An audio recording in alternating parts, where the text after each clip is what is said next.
Autumn in Boston arrived earlier than expected. Caroline Brown gazed at the falling dried leaves through the kitchen window, with her morning coffee in hand. Wearing a subdued brown cardigan, she pulled her hair back and called toward the living room. "Noah, are you ready? It's time to go to Grandma's house." 8-year-old Noah looked up from the dinosaur encyclopedia spread out on the floor. His blue eyes were identical to his mother's, but his black curly hair reminded her of her ex-husband Thomas. "Just a minute. Can I take this book with me?" Caroline smiled. "Of course. But you'll read it in the car. We're going to celebrate Grandma's birthday, so once we arrive, you'll need to put the book away." Noah nodded obediently and began packing the book into his backpack with practiced hands.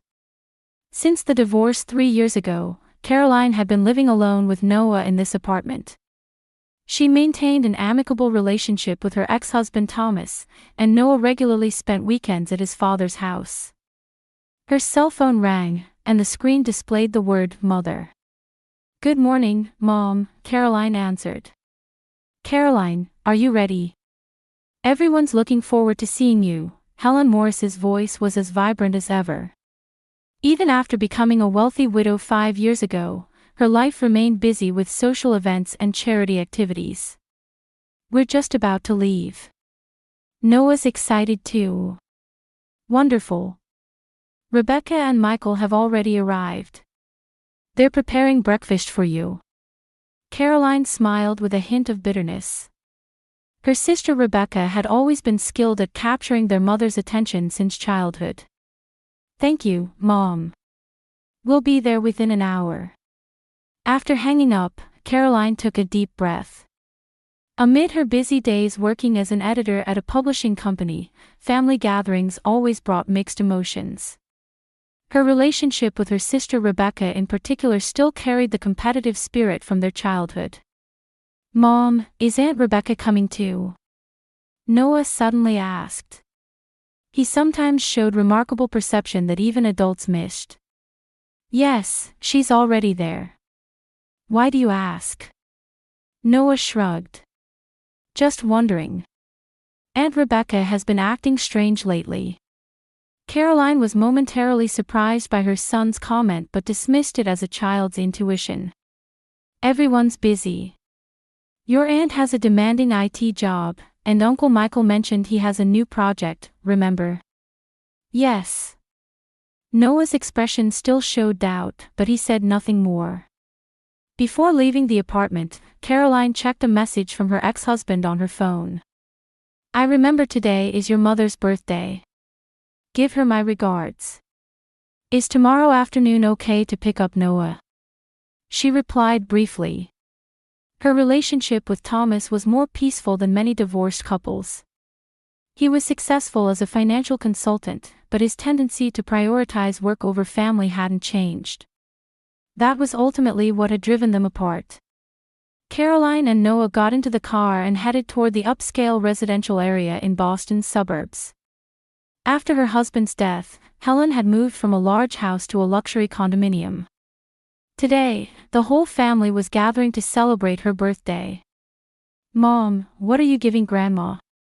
Noah asked as he fastened his seatbelt. "An album we made together. I included all the photos from last year." Caroline smiled at Noah from the driver's seat to the back seat. "I also included your drawings." Noah smiled proudly. He had artistic talent, which Caroline always encouraged. As the car entered the highway, Caroline's thoughts turned to her sister again.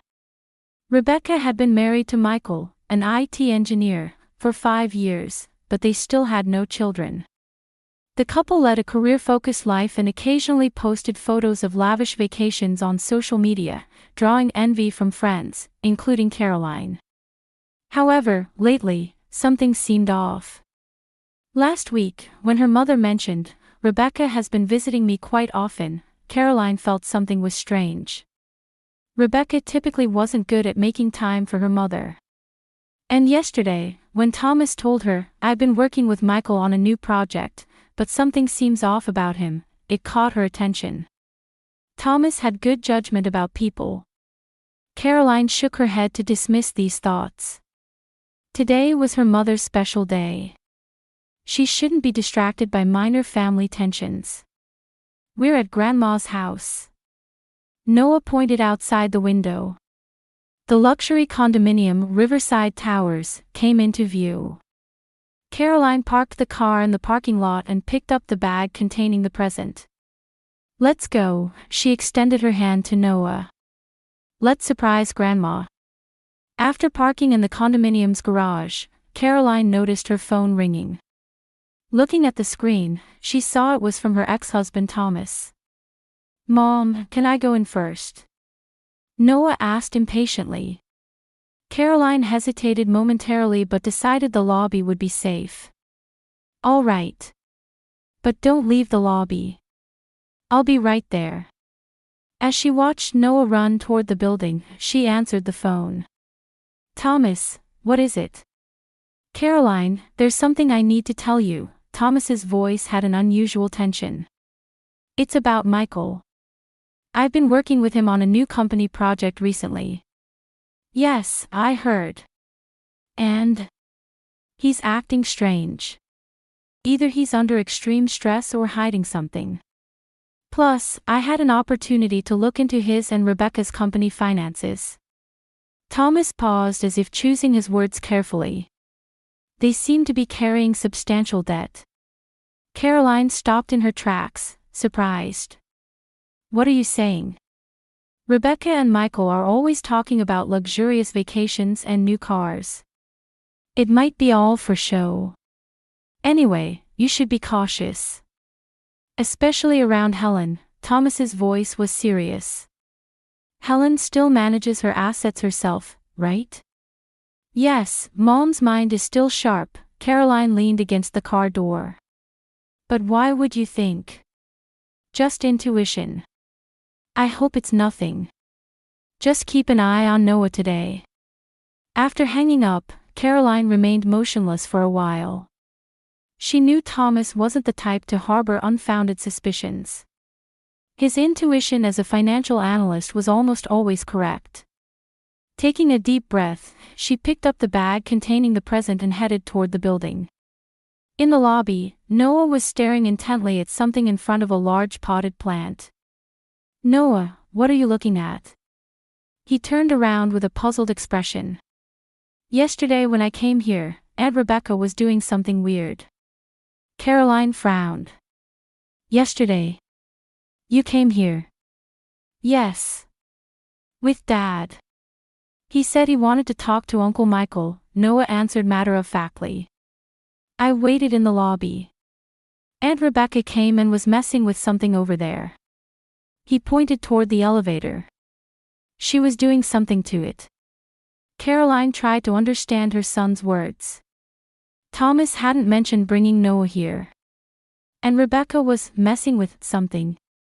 What do you mean by messing with? Noah shrugged. I don't know. But she had some kind of tool. When she noticed I was watching, she looked really surprised. The elevator doors opened, and Rebecca appeared. She was dressed stylishly as usual, with perfect makeup, but there were signs of fatigue under her eyes. Caroline. Noah. She greeted them cheerfully, but her smile seemed forced. Everyone's waiting. Especially you, Noah. Grandma is really looking forward to seeing you. Caroline gave Rebecca a light hug. Sorry we're late. Thomas called. Thomas. Rebecca's voice rose slightly. Did he say anything? Nothing special.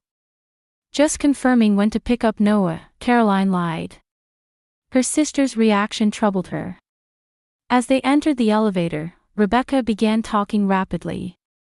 Mom's been really energetic lately. But yesterday, she said something strange. Strange? She said she's revised her will. Seems like she's made some big decision. Rebecca studied Caroline's face closely. Do you know anything about it? Caroline shook her head. I haven't heard anything. I see. Rebecca's voice sounded disappointed. Maybe it's my imagination, but Mom seems cold toward me lately. Did she say anything to you? Nothing, Caroline answered curtly. Noah squeezed her hand tightly. When the elevator reached Helen's floor, Michael was waiting in the hallway. The usually mild-mannered man's expression was tense and rigid today. Hello, Caroline, Noah, he greeted them formally but avoided eye contact. He seemed to be particularly avoiding looking at Noah. Michael, how are you? Caroline asked, and he forced a smile. Fine, just busy. Work's been hectic.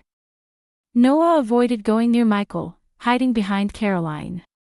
The atmosphere between Rebecca and Michael also felt oddly cold. Had something happened between the couple? Upon entering Helen's apartment, they were greeted by festive decorations.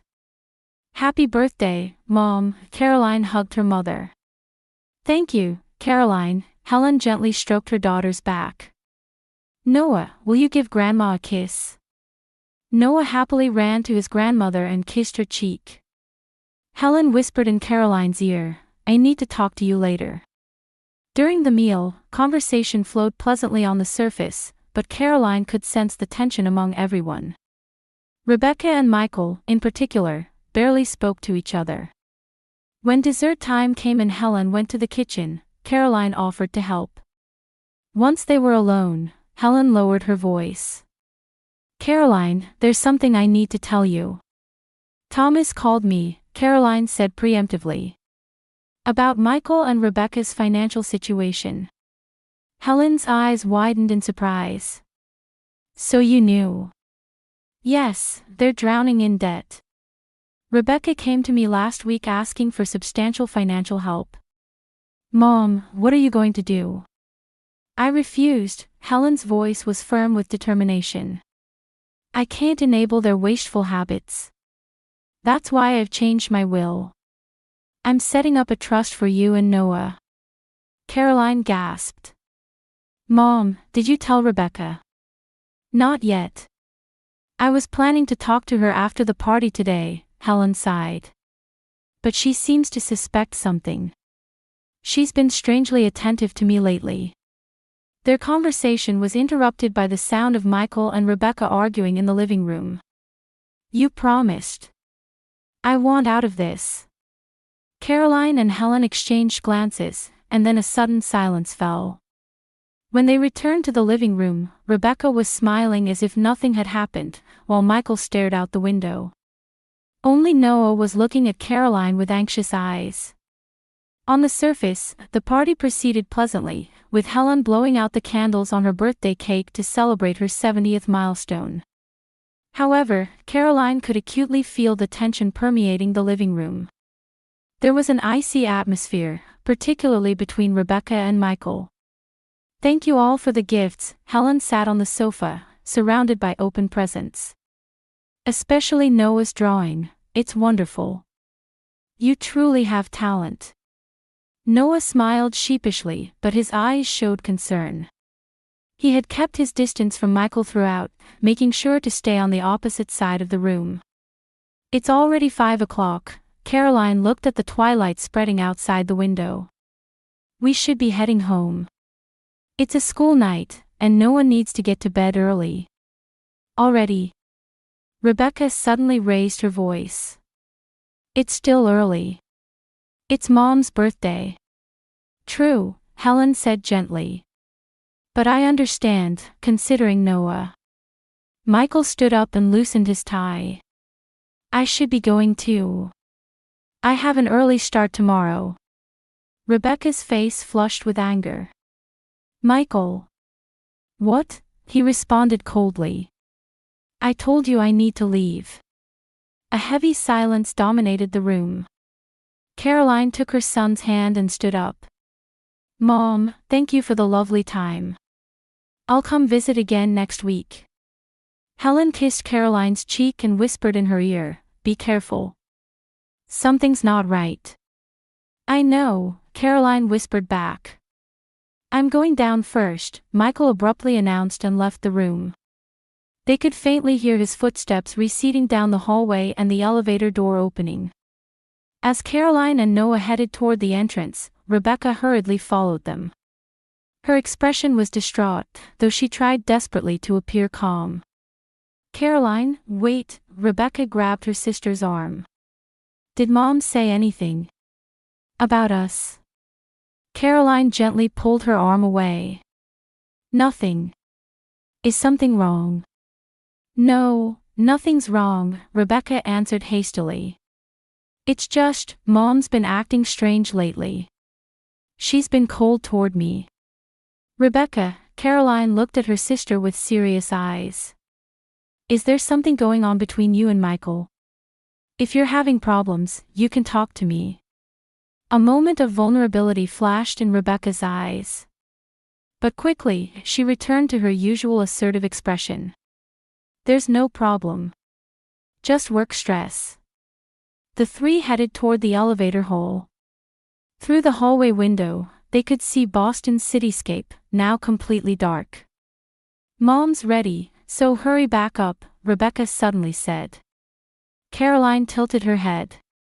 "What are you talking about?" "About the will," Rebecca's voice trembled. "Didn't she say she was going to discuss it today?" "She didn't tell me anything." The elevator doors opened, and Michael emerged. His face was pale, with sweat on his forehead. "Rebecca, it's over. Let's get out of here." He grabbed his wife's arm, but she shook him off. "You two go ahead," Rebecca said, forcing brightness into her tone. "I need to go back to the car to get something I forgot." Michael looked at her in surprise. "What are you saying?" "Go." Rebecca's voice echoed down the hallway. She urged Caroline and Noah toward the elevator. "Tell Mom I'll be right back up, wait for me." Without another word, Michael hurried toward the hallway stairs. His back radiated an unusual tension. As Caroline and Noah took a few steps toward the elevator, Noah suddenly froze. His small body stiffened with tension, and the color drained from his face. "Noah." Caroline placed her hand on her son's shoulder. "What's wrong?"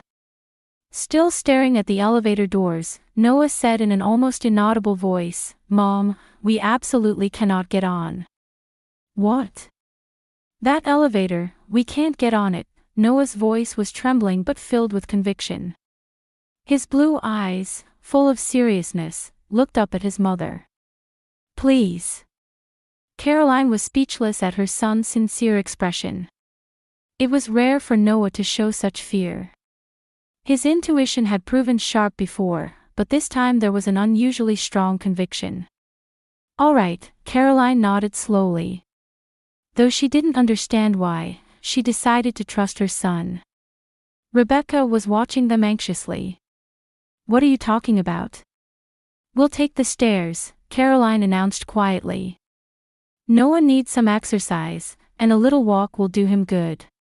Rebecca's expression transformed. "What are you saying?" "There's no time." She approached them with a frantic look. "Mom is waiting. She says there's something important to discuss." "There's no need to rush," Caroline responded calmly. "It'll only take 5 minutes to get there by stairs." "Don't be ridiculous." Rebecca's voice suddenly rose. "You need to go up right now." Caroline grew more wary of her sister's abnormal behavior. "Rebecca, calm down. What's going on?" "Nothing's going on." Rebecca almost shouted. Just. She faltered. As Rebecca grabbed Caroline's arm and tried to push her into the elevator, Noah reacted instinctively. He charged into Rebecca with all the strength his small body could muster. "Stop it!" Noah's cry echoed down the hallway. Caught off guard, Rebecca lost her balance and stumbled backward several steps. Her high heels caught on the floor, and she fell into the elevator. "Rebecca!" Caroline took a step forward to help her, when the elevator doors began to close rapidly. "No!" A scream-like cry came from Rebecca as she frantically began pressing buttons. Open! Open! Just before the doors closed completely, they caught a glimpse of Rebecca's face contorted in terror. Caroline, help! Her words were cut off as the doors closed completely. After about 2 seconds of silence, a sudden deafening sound of tearing metal rang out. The entire building shook slightly, and the emergency lights in the hallway began to flash. Mom! Noah clung to Caroline. Following the terrible metallic sound came the blaring of alarms. There was a violent impact sound, as if something had fallen from the top of the elevator, and then screams. From down the hallway, they heard Michael's footsteps as he ran up the stairs. His face was distorted with fear. What happened? He shouted, out of breath. The elevator. Caroline faltered. Rebecca is inside. The color drained from Michael's face. No way. Helen's apartment door opened, and she rushed into the hallway. What happened? I heard something like an explosion. Mom, call emergency services. Caroline cried out. There's been an accident with the elevator. Rebecca is trapped inside. Helen stood dumbfounded for a moment but quickly recovered and returned to the apartment to make the call. The building security guard came running up the hallway. Is everyone all right? We've detected an abnormality with the elevator. Caroline explained with a trembling voice as she held Noah close. My sister is inside. Noah whispered softly, Mom, I knew. I knew that elevator was going to break. Caroline pulled her son closer and gently rubbed his back. Amidst the confusion and fear, a question formed in her mind. Had Rebecca been trying to get her on that elevator? And had Michael been trying to stop her?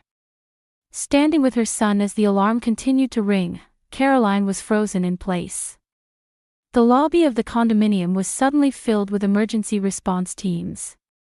Security guards, the building manager, and the soon-arriving firefighters gathered around the malfunctioning elevator. Everyone stand back, the fire chief commanded in a firm voice. This area is off-limits until the elevator's safety can be confirmed. Caroline held Noah close as she stood with Helen at the end of the hallway. Michael, pale-faced, leaned against the wall, seemingly unable to move. I wonder if Rebecca is all right. Helen asked in a trembling voice. Caroline embraced her mother's shoulders. I'm sure she is.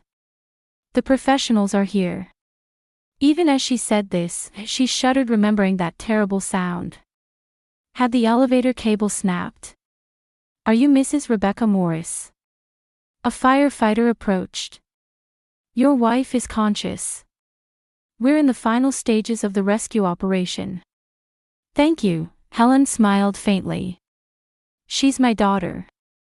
About 20 minutes later, the firefighters forcibly opened the elevator doors and pulled out a dazed Rebecca.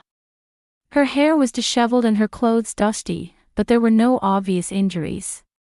Rebecca. Helen rushed to her daughter. However, when Rebecca saw her mother, she suddenly began screaming. That elevator.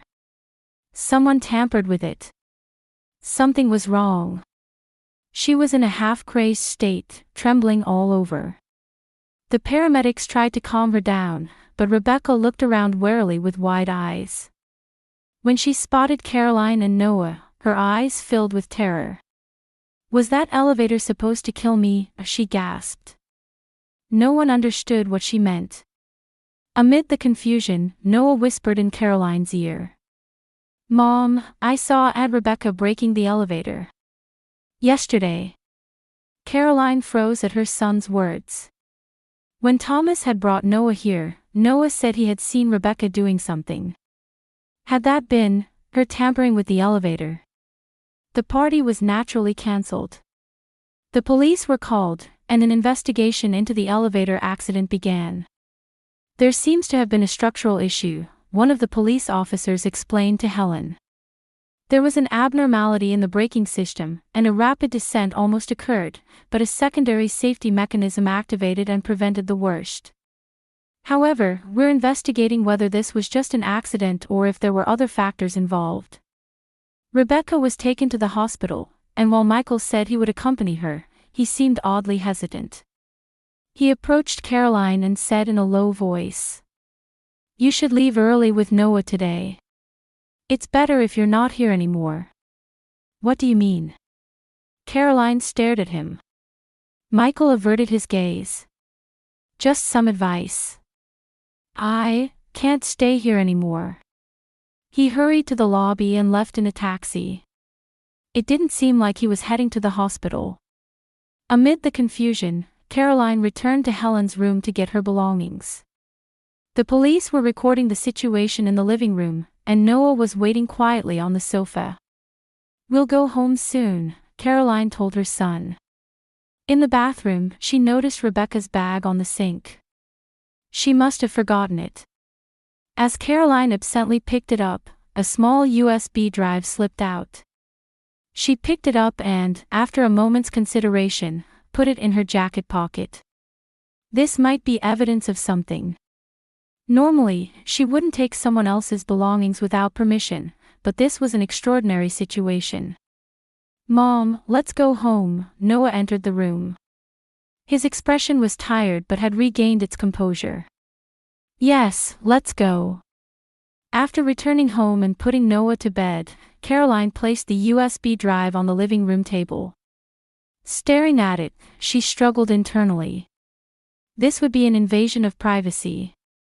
But what if her sister had been plotting something? Taking a deep breath, she inserted the drive into her laptop. The screen displayed several PDF files and Excel sheets. She opened the first PDF. It was a detailed blueprint of the elevator's braking system, created by Michael. Caroline remembered that although he was an IT engineer, he had studied mechanical engineering earlier. The next file was an assessment of Helen's assets and inheritance plan. Someone must have hacked into Helen's law firm or obtained it from an insider. Even more terrifying, it included the contents of the new will Helen was planning. It clearly stated the trust arrangement for Caroline and Noah. When she opened the last file, Caroline's blood ran cold. It was a record of a conversation between Michael and Rebecca. Michael had probably recorded and transcribed it somehow. If only Caroline weren't around, all of Mom's assets would be ours. It was Rebecca's voice. "Stop this madness," Michael had argued. "This would be murder. If we make it look like an elevator accident, it's perfect. You have the technical skills for it. I don't want to be involved anymore. Do you think you can back out now? You're just as guilty. You helped with the plan." Caroline picked up the phone with trembling hands and contacted the police. "I found evidence," her voice was surprisingly calm. "About the elevator accident, and about the plan."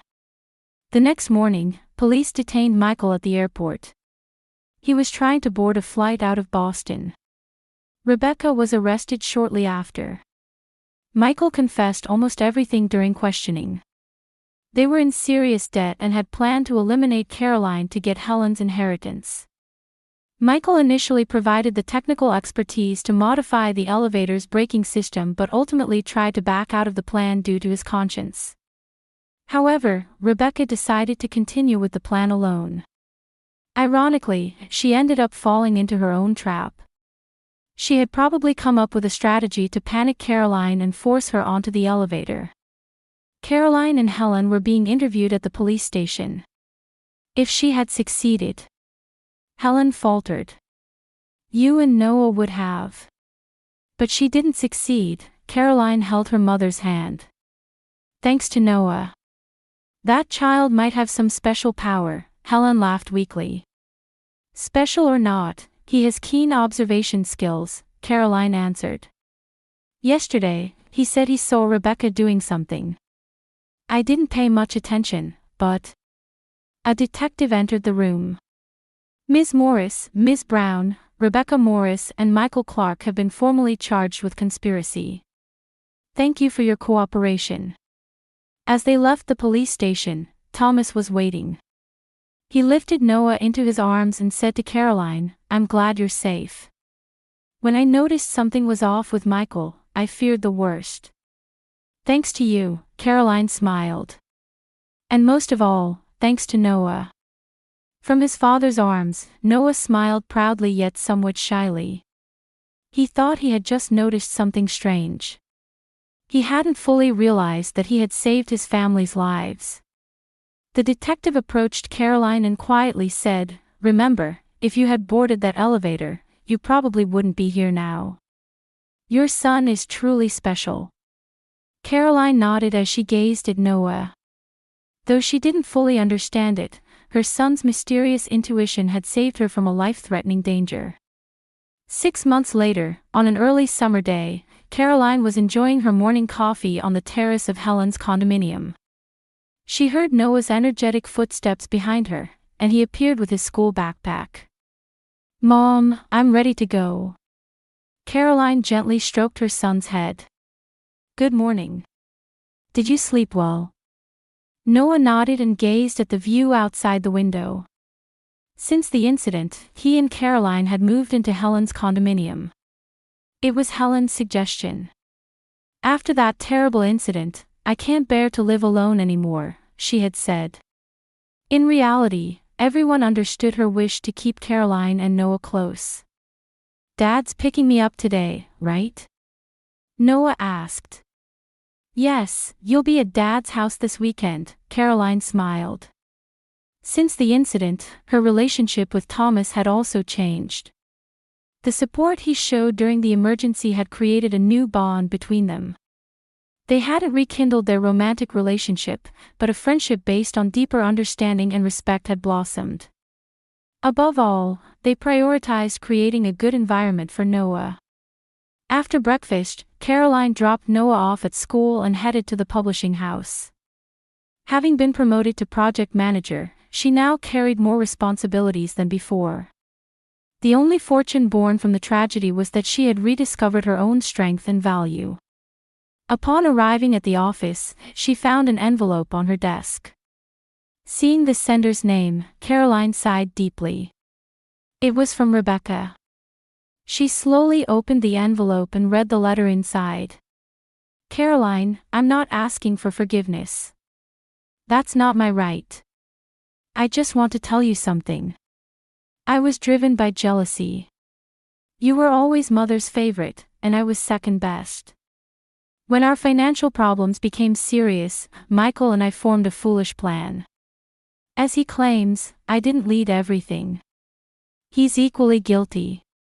Now he's trying to blame everything on me, but that's not the truth. Someday, if there's even a small place in your heart that could forgive me." Caroline put the letter in her desk drawer. Rebecca's words didn't convey genuine remorse. She was still shifting blame and wallowing in a victim mentality.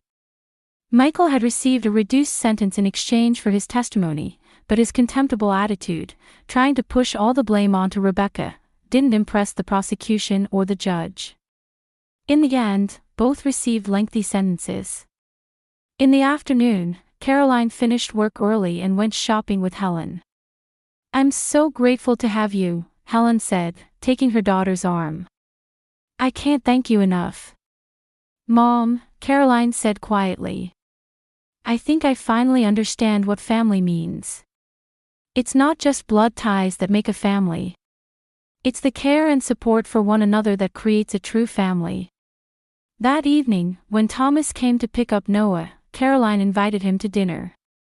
The three of them around the table might have looked like an ordinary family from the outside.